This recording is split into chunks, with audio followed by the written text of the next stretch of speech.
Qué buenísimo estar enfrente de los hermanos otra vez para continuar esta lección, este sermón acerca de los milagros. En el último sermón examinemos muchas de las cosas que no eran milagros, milagros falsos y cosas que no son verdaderamente milagros como encontramos en la Biblia. Verdaderos milagros como encontramos en la Biblia son diferentes. Vamos a mirar la idea de qué es un milagro. En la Biblia tenemos varios términos a describir milagros. Claramente la palabra milagro, a veces prodigio, maravilla y señal. Y tres de esos términos describen la reacción de las personas que vieron esa cosa pasando. Es como las personas sentían cuando estaban viendo esa mostración del poder de Dios. Es un sentimiento de asombro. Esa palabra milagro y prodigio, maravilla, vienen de raíces muy similares del latín y de antes de griego. Ese traen el sentimiento de asombro, a maravillar una cosa. Es como una mezcla de terror, miedo, asombro y fascinación. Cuando la gente vieron esas cosas que pasaron, esos milagros verdaderos en la Biblia, sentían todos esos sentidos, emociones en el mismo tiempo. Milagros no eran algo que una persona vio cada día, no era algo común. Sí leemos de unas personas que vieron muchas más cosas que hizo Dios en este mundo. Como leemos acerca de los israelitas en el desierto. Vieron muchas diferentes cosas, demostraciones del poder de Dios. La idea es que los milagros no eran cosas que pasaron normalmente, eran algo especial. Y la palabra señal quiere decir que es este milagro, esa cosa que pasó, tenía un propósito. Trabajaron como evidencia, sirve como la prueba. ¿Pero prueba de qué? Hay mucho que pasa naturalmente. Vivimos en este mundo, en esta tierra, sabemos cómo cosas trabajan. Y cuando algo pasa que no es normal, cuando algo quebra una de las leyes de la física, es algo diferente. Y sabemos que solo Dios, el creador de todo, puede hacer una cosa así, hacer algo diferente, fuera de las reglas de la naturaleza. Y nosotros humanos, somos limitados y no podemos hacer las mismas obras como Dios. Cuando algo verdaderamente pasa que es afuera de que normalmente pasa en la naturaleza y es algo que el hombre no puede hacer, eso es un milagro. Y leemos de muchas cosas en la Biblia acerca de que eran verdaderos milagros. La cosa es que un milagro es algo que solo Dios puede hacer. Y tenemos muchos ejemplos, tenemos muchos versículos que hablan del poder de Dios.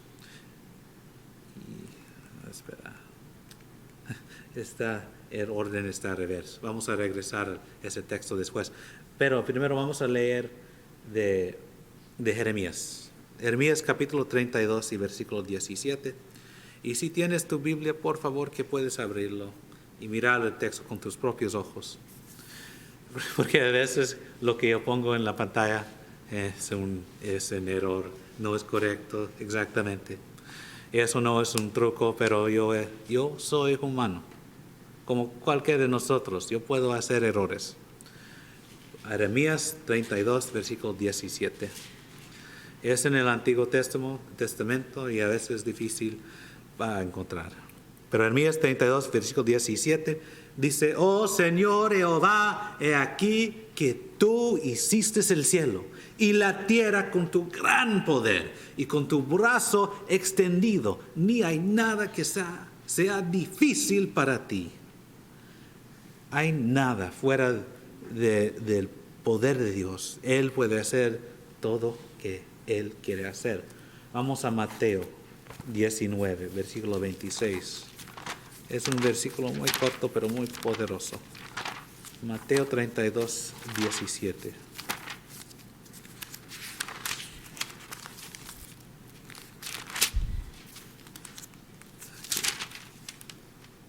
No, perdón, Mateo 19, 26, no hay 32. Mateo 19, 26. Aquí está. Y tenemos aquí el versículo 26, palabras de Jesucristo. Y mirándolos Jesús les dijo, para los hombres esto es imposible, mas para Dios todo es posible. Dios tiene todo poder. Y finalmente vamos a leer de Lucas capítulo 1, versículo 37. Y es la misma tipo de idea, pero también es importante. Lucas 1, 37.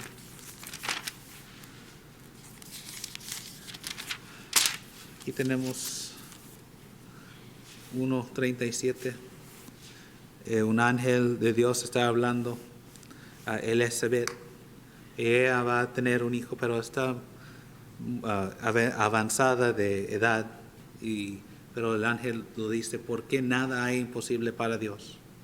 Nada es posible, imposible para Dios. Todo es posible para Dios. Dios tiene todo el poder y Él puede hacer cosas fuera de la naturaleza que Él estableció, y puede cambiar cosas y hacer cosas.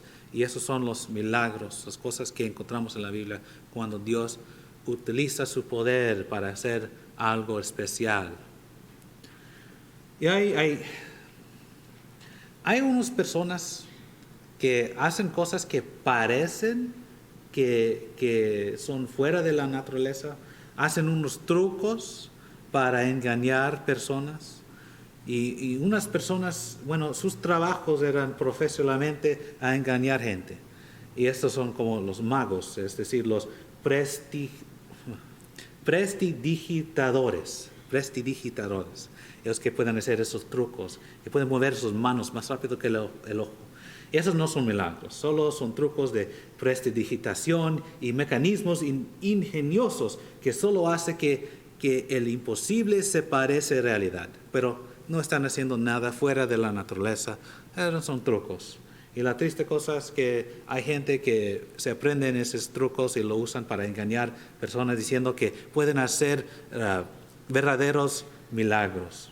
Esos magos, esos prestidigitadores, esos que practican magia, bueno, ellos solo están haciendo esos trucos. Y ellos van a decir, bueno, eso no es magia, no es realidad, no tienen poder, solo son trucos. Solo es triste que hay personas que toman esos trucos y engañan a la gente y dicen que tienen el poder de Dios. Los milagros que encontramos en la Biblia son reales y tienen unas características, y hablemos acerca de esas características. Y como yo decía antes, esos son mis observaciones, cosas que yo veo que tienen en común muchos, quizá todos, los milagros que encontramos en la Biblia. Primeramente, que esos milagros eran bíblicos, claramente porque lo encontramos en la Biblia. Y segundo, es que tienen sentido, tienen razón. Pasaba y mostraban algo. Esos milagros eran, sin duda, que esas cosas que pasaban fueran afuera de la naturaleza y solo podían venir de Dios. También esos milagros cumplieron la voluntad de Dios. Y últimamente no importaba quién era el testigo del milagro, ese milagro Dios lo cumplió. Y vamos a mirar un milagro muy importante en el libro de Juan. En el libro de Juan, capítulo 11. Vamos a Juan capítulo 11, vamos a mirar el versículo 39 hasta el 44. Este milagro era de Lázaro. Lázaro era un buen amigo de Jesús, uno de los seguidores, discípulos de Jesús. Bueno, él no siempre estaba con él como los otros discípulos, pero él tenía fe en Jesucristo. Pero él murió y estaba muerto. Y cuando Jesucristo oía de la muerte de su amigo, él venía a visitar a su familia y hacer este milagro, esta maravilla. Y vamos a leer ese capítulo 11, versículo 39 y 44, hasta el 44. Y dijo Jesús: quitad la piedra. Aquí estamos en frente del sepulcro de Lázaro. Quitad la piedra. Marta, la hermana del que le había muerto, le dijo: Señor, yede ya, porque es de 4 días. Jesús le dijo: ¿no te he dicho que si crees verás la gloria de Dios? Entonces quitaron la piedra de donde había sido puesto el muerto. Y Jesús, alzando los ojos a lo alto, dijo: Padre, gracias te doy por haberme oído. Yo sabía que siempre me oyes, pero lo dije por causa de la multitud que está alrededor, para que crean que tú me has enviado. Y habiendo dicho esto, clamó a gran voz: Lázaro, ven fuera. Y el que había muerto salió, atadas las manos y los pies con vendas, y el rostro envuelto en un sudario. Jesús les dijo: desatadle y dejadle ir. Este milagro, gran milagro. Una persona que obviamente estaba muerto en el sepulcro, salió vivo. Esto es una demostración del poder de Jesucristo sobre la muerte. Él podía tomar una persona que era muerta y resucitarlo para que eran vivos otra vez. Lázaro salió de la tumba, salió del sepulcro. Era muerte y salió vivo. La gente estaba en luto. Ya pasó 4 días en luto, llorando esa muerte de este hombre. Sin duda, Lázaro estaba muerto. Su cuerpo olía mal, estaba en descompensación, pero Cristo hizo este milagro y lo restauró, es decir, hizo su cuerpo vivo otra vez, sin la muerte. Y Él podía hacerlo porque Él es la resurrección. Jesucristo tenía ese poder y Él estaba tratando de mostrar ese poder. En Juan capítulo 11, versículo 25 dice, es el mismo capítulo. Le dijo Jesús: yo soy la resurrección y la vida. El que cree en mí, aunque esté muerto, vivirá. En el momento como muerto, sabemos que el cuerpo de Lázaro, no tenía fe, porque estaba muerto. En vida él creía, y en unos de los y la cosa es que la gente ahí, ¿qué decía Jesús acerca de la gente? En el versículo 42, yo sabía que siempre me oyes, hablando al Padre, pero lo dije por causa de la multitud que está alrededor, para que crean que tú me has enviado. Él está diciendo que estaba gente en la multitud que no creían en Él. Y Él podía hacer ese milagro. No importaba quién estaba en el área, no importaba quién estaba ahí. Jesucristo tenía ese poder a hacer ese milagro. En Mateo 13, versículo 25, 27 y 28. Y muy diferente de los que ahora en este día moderna que dicen que pueden hacer milagros. Muchos dicen, no puedo hacerlo porque hay gente que no tiene fe, o quizá, no estás sanado porque tú no tienes el necesario fe. Jesucristo, Él podía hacer esos milagros y no importaba de qué tipo de personas estaban ahí. El versículo 27 y el 28 vamos a leer, porque hay unos que dicen que, Jesucristo no podía hacer milagros en unos lugares. Eso es razón, porque la gente no tenía fe, y la cosa es, eso es un error, es la persona diciendo eso no comprende qué dice las Escrituras. No importa la gente, Cristo podía hacer milagros. Pero vamos a leer 27 y 28. y se escandalizaban de él. Pero Jesús les dijo, no hay profeta si honra, sino en su propia tierra y en su casa. Jesucristo está visitando a Nazaret, la ciudad donde él creció, de su niñez hasta ser adulto. Él vivió ahí en Nazaret y la gente lo conocía como niño.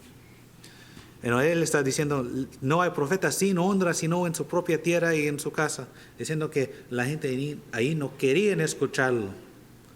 La gente que conocía a él y su familia, esa gente no quería conocer ese nuevo, bueno, no nuevo, pero saber las instrucciones, saber ese conocimiento que viene de él. Y no hizo ahí muchos milagros a causa de la incredulidad de ellos. Esas gentes dudaban en él, esas gente no querían creer en él. Y la cosa es que no es que Cristo no podía hacer una maravilla entre esa persona, porque no tenían fe. Cristo, como Dios, conoce los corazones de la gente. Y Él no va a hacer una maravilla si la gente no van a creer. Él ya sabía cómo va a reaccionarse de un milagro. Y si él estaba con gente que no van a creer hasta que él hace un milagro, ¿qué es la razón de hacerlo? Si él va a hacer un milagro a sanar a una persona, pero esa persona no va a tener fe, ¿por qué lo sana? Si él tenía misericordia, él sanaba a muchos. Y quizá unas personas que creían por poquito tiempo, pero después cayeron de la fe. Pero si no hay razón a hacer ese milagro, no es una falta de fe de la gente, es porque Cristo sabe mejor. Y Él no va a gastar su tiempo con esa gente, si esas personas no van a escucharlo y no van a creerlo. Esos de tiempo moderno, esas personas que dicen que pueden hacer milagros, pero cuando lo preguntas, ¿puedes hacer este milagro? Y dice, bueno, es porque no tiene fe, o porque tú no tienes fe. Bueno, si es un verdadero milagro, si ese milagro viene de Dios, no importa de quién está.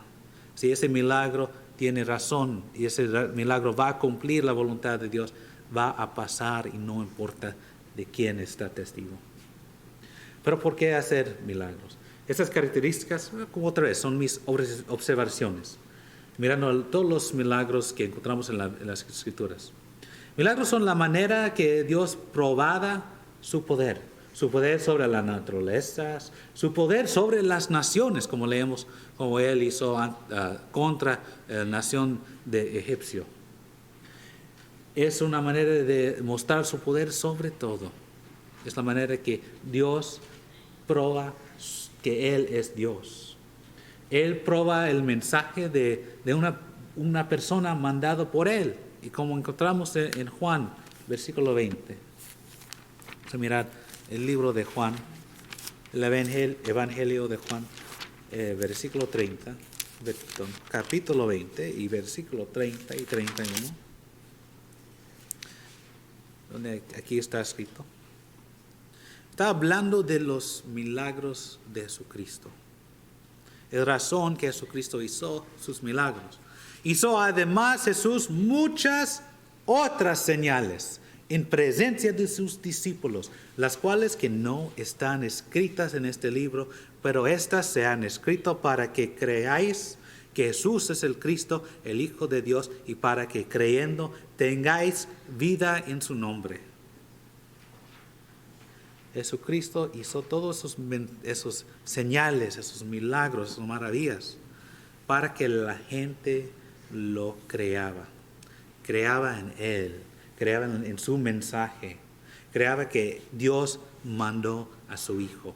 Tenemos muchos diferentes ejemplos de los profetas en el Antiguo Testamento y también de los apóstoles en el Nuevo Testamento, donde Dios usaba milagros hechos de las manos de los profetas, manos de los apóstoles, para mostrar que ellos tienen la autoridad de Dios.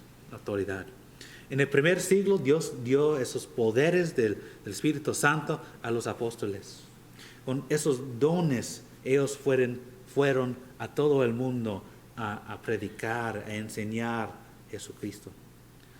Pero la cosa es que hay unos que hasta ahora dicen que tienen esos poderes y más, unos que dicen que tienen más poderes. Pero tenemos unas advertencias contra esos tipos de personas en Marcos 13. Vamos a Marcos 13. Marcos 13, versículo 22 y 23. El Evangelio de Marcos, capítulo 13, 22 y 23.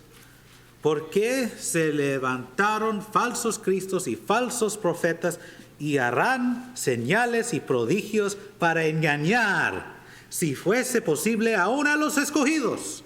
Mas vosotros mirad, os lo he dicho todo antes. Eso es la advertencia de Jesucristo que va a venir aquí en los tiempos de los apóstoles. Hasta ahora, esos falsos cristos, falsos profetas, falsos apóstoles, falsos que dicen que pueden hacer estos milagros, estos prodigios, y solo buscan a engañar a la gente, engañarlos, hasta engañar los hermanos, los escogidos. Y es triste, pero hay gente que buscan hacer eso.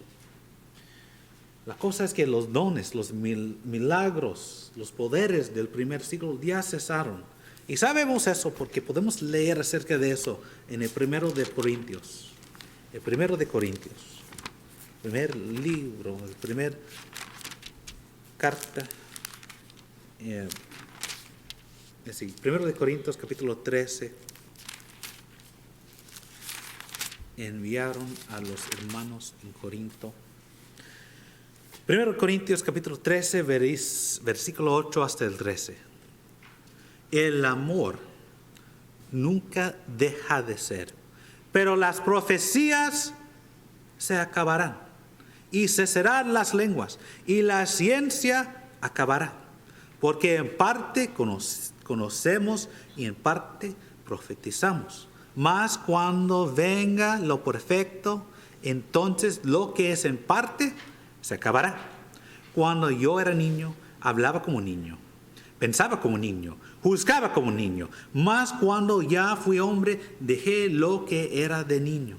Ahora vemos por espejo oscuramente, mas entonces veremos cara a cara. Ahora conozco en parte, pero entonces conoceré como fui conocido. Y ahora permanecen la fe, la esperanza y el amor. Esos tres, pero el mayor de ellos es el amor. Esas cosas como esas profecías, ese don de las lenguas, la ciencia, esa profecía, mensajes revelados de Dios. Cuando la gente estaba trabajando como portavoz de Dios, ese va a pasar, va a cesar. Las lenguas, una especial manera de comunicarse con alguien que habla diferente idioma. No como yo que estoy tratando de hablar español, pero es algo más, es una milagrosa manera de hablar con una persona que habla diferente idioma. Eso va a cesar.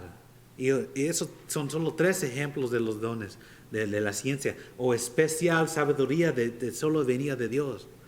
Y el resto de los dones van a cesar, van a pasar, y solo que vamos a tener es el perfecto. Y necesitamos pensar acerca por qué tenían esos tipos de dones, de profecía, de especial ciencia y de lenguas. Esa era para cumplir su trabajo de enseñar al mundo de la palabra de Dios. La cosa es que ahora tenemos la palabra de Dios escrito y completo y perfecto. Esos dones eran muy importantes en el primer siglo para los hermanos en ese tiempo, los apóstoles, para mostrar su autoridad, y para los que tenían esos dones, que los apóstoles podían dar los dones, a poner manos. Y era importante para predicar porque no tenían nada escrito. Pero ahora tenemos la palabra completo y escrito. Lo tenemos en casi todos los idiomas de este mundo.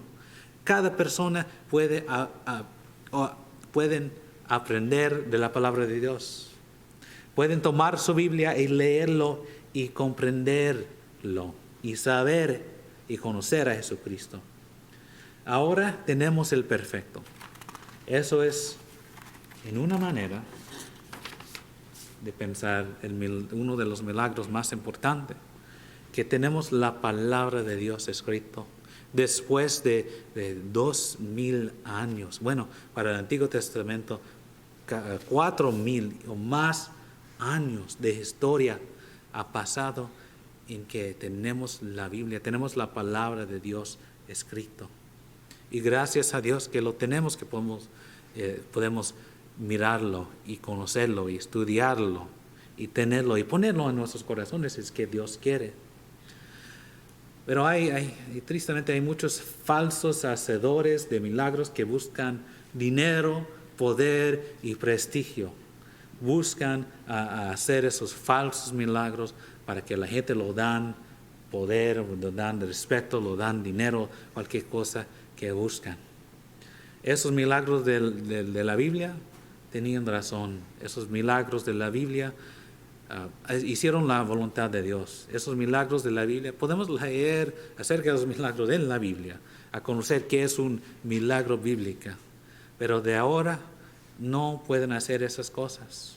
Hay razón por tener nuevos milagros en ese día moderno, ahora. Bueno, la cosa es que una de las más importantes razones por los milagros es mostrar la autoridad.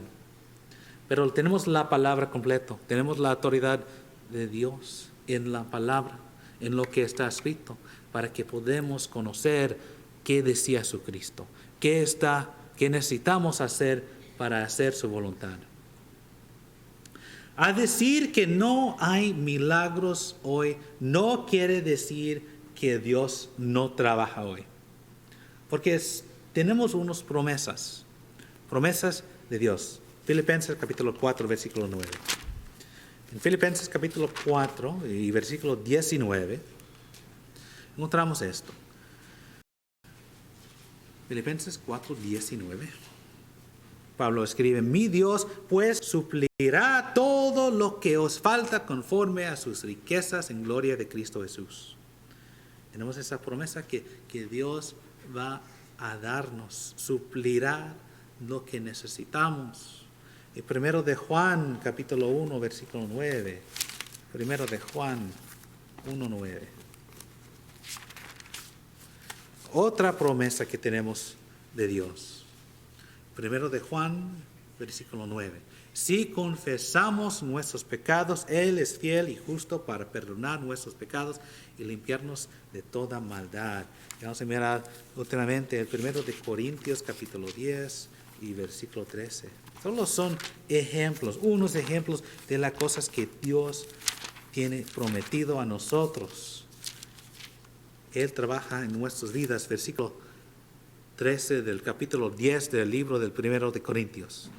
No os ha sobrevenido ninguna tentación que no sea humana, pero fiel es Dios que no os dejará ser tentados más de lo que podréis resistir, sino que dará también juntamente con la tentación de la salida, para que podáis soportar. Tenemos ejemplos de promesas espirituales, tenemos ejemplos de promesas físicas en este mundo, promesas como Dios va a cuidarnos, que Él va a proveer para cada de nosotros. Dios está trabajando hoy, está trabajando en su palabra, está trabajando en su iglesia, en su gente, está trabajando en este mundo. Puedo explicarlo exactamente, puedo decir cuándo o cómo o cuánto Dios está trabajando. La verdad es, yo no puedo, porque yo no soy Dios. Soy un humano, soy un hombre como cualquiera de nosotros. Yo tengo fe que Él está haciendo su obra, que Él está cuidándonos. Tengo fe que Él está con nosotros y está ayudándonos. Porque Él es Dios y Él nos da la promesa de cuidarnos y ayudarnos. Y una de las promesas más importante, especialmente para alguien que no es un hijo de Dios. Encontramos en Marcos 16, 16. Marcos 16, 16. El que creyere y fuere bautizado será salvo, mas el que no creyere será condenado. Tenemos la promesa, si tenemos fe, que creemos en Jesucristo. Si estamos listos a arrepentirnos, estamos listos a confesar que Jesús es el Salvador, que es el que queremos que Él va a ser nuestro Salvador, y seremos bautizados, limpiados de los pecados que tuvimos antes, y subimos del bautismo limpios, nuevos, hijos de Dios, que vamos a ser salvos, que vamos a tener esa promesa de salvación. Si no, bueno, no hay milagro que va a poder, no hay un hacedor de milagros de ahora que puede hacer un milagro para salvarte. Porque salvación solo viene en Jesucristo. Y solo podemos entrar y poner Jesucristo en obedecer en Él. El milagro más grande e importante en toda la historia es la resurrección de Jesucristo. Es en esa resurrección que tenemos la vida, y para poner necesitamos ser bautizados en Él. Si no eres cristiano, estás listo a venir a Él y obedecer a Él, tienes la oportunidad, la invitación a hacer eso. Si eres un cristiano, pero necesitas la ayuda de la iglesia, también tú tienes la oportunidad a venir a Él. Vamos a cantar el himno, el 100.